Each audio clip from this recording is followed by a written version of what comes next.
이스라엘 백성들은 요단강을 건넌 다음에 여리고성을 점령하고 아이성을 점령해서 계속 가나안 땅을 치고 들어가고 있습니다.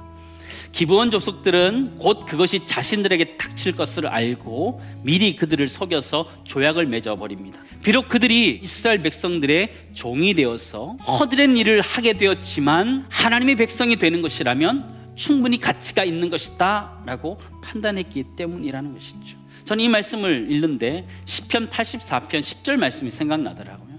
주의 궁정에서의 한 날이 다른 곳의 첫날보다 낫다. 악인의 장막에 사는 것보다 내 하나님의 성전 문지기로 있는 것이 좋다. 이렇게 하는 거예요. 이 시편 84편의 기자가 고백하는 이 고백이 기브온의 고백이다라는 생각을 하게 되었어요.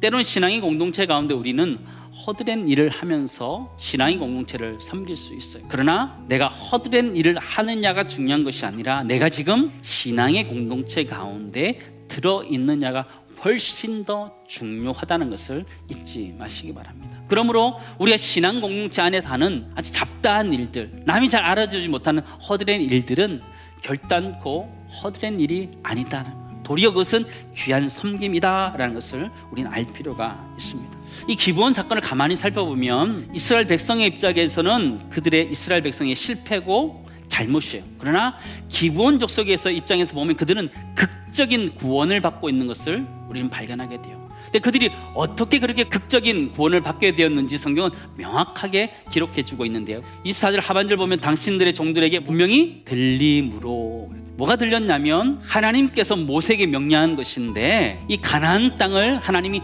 이스라엘 백성에게 주실 것이고 그 땅에 있는 모든 가나안 족속들을 전멸시킬 것이다 라는 걸 들었다, 이렇게 이야기하는 것이죠. 그런데 그 말씀을 엿듣고 생사가 달린 문제이기 때문에 기브온 족속은 그렇게 행동했던 것이라는 것을 보게 되죠. 그렇다면 우리는 하나님의 말씀을 어떻게 생각하며 살아가야 될까요?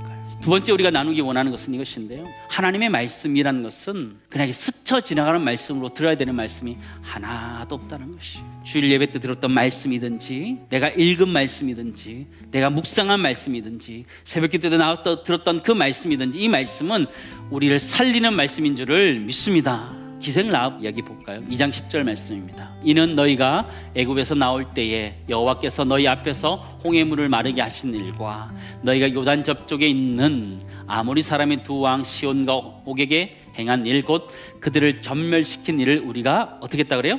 들었음이니이다.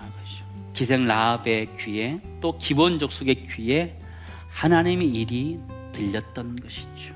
그들에게 들렸던 이 하나님의 이야기는 그들이 거부할 수 없는, 정할 수 없는 하나님의 이야기라는 것을 알고 하나님의 백성이 되기로 작정하지요. 어떤 것을 통해요? 스쳐 지나가는 이야기들 속에서 이 귀중한 것들이 나타났다는 것을 이야기해 주는데요. 사랑하는 성도 여러분, 우리가 메시지 보내는 것 작은 것 하나, 교회 나오라고 하는 작은 것 하나, 주보하는 전달하는 것 이것 하나하나가 허드렛 일일 수 있지만 그것을 통해요 하나님께서 불가항력적인 은혜를 베푸시는 사람이 있다는 걸 기억하면서 우리가 수고하고 애쓸 수 있기를 간절히 소망합니다. 사랑하는 성도 여러분, 불순종하는 이스라엘 백성이 되기를 원하십니까? 아니면 허드렛 일을 하면서까지라도 이스라엘 백성이 되고자 했던 이 기브온 족속이 되기를 원하십니까?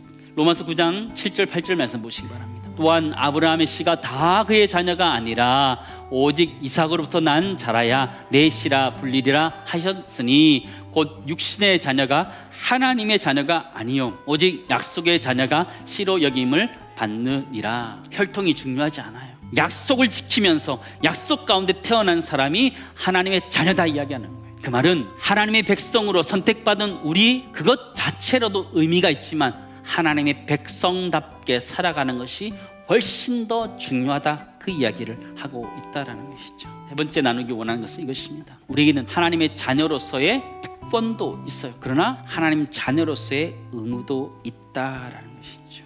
우리는 구원받은 하나님의 백성이지요. 세상으로부터 부름받은 하나님의 백성이죠. 그러나 또한 세상으로 보냄받은 그리스도의 제자들이라는 걸 기억하면서 그리스도의 제자들답게 하나님의 자녀답게 살아가는 은혜가 우리 모두 있기를 간절히 소망합니다.